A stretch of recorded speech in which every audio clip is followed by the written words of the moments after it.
My name's William Wells. I've worked in the investment management industry since 1994, so 25 years experience. I worked with the same company for that whole time, initially based in the UK, then had the opportunity to build a business in the Middle East, opened an office in Dubai, spent 10 very happy years there and moved back to the UK in 2016.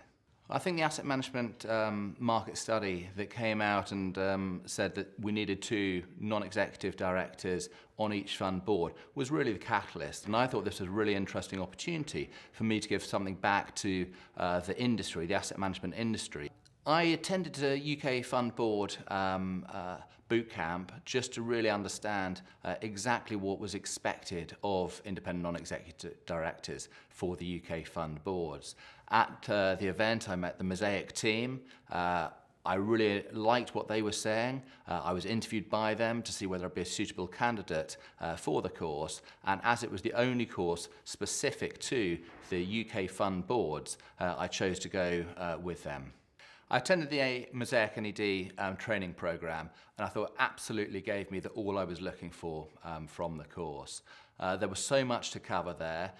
There's a lot of concern about the value for money assessment report that has to be done, and we spent a lot of time talking about that, but also about sort of the broader industry issues, the changes to regulation and what it means for that. So we covered a huge amount over 4 days, but also really interestingly, we covered some of the behavioural aspects of what it means to sit on a board and how to make group decision making better.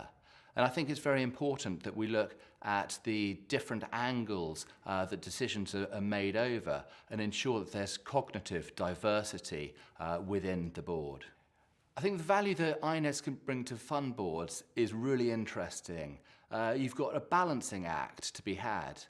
In the first place, the fund board has to balance the interests of the shareholders and the interests of the customers. The role of the iNED is really to focus on the customer and making sure their voice is heard. So it's a difficult role to actually achieve, working on that balance. However, if you look at what a good iNED can bring to the board, there's a huge amount in terms of their experience, bringing best practices from what they've done, whether it's in the asset management industry or another industry.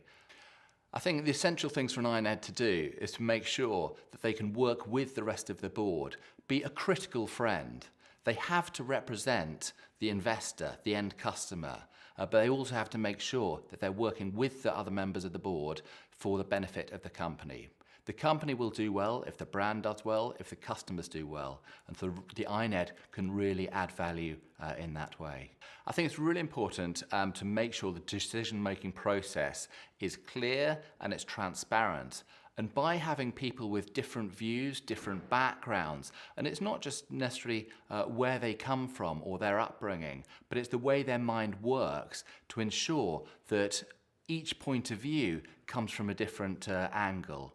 So by having people with different cognitive diversity, different behavioural skills, different ways of making decisions and asking questions, it can lead to a better outcome for the whole of the UK fund board. Cognitive diversity is very important. A lot of people are talking about diversity, which is hugely important, and delighted that this is increasing in importance across the asset management industry. But cognitive diversity is the difference in the way people think. And the way people think and talk and question can really add to the overall discussion at board level. I think it's important not just for the UK fund boards, but for boards across the world, whatever they may be.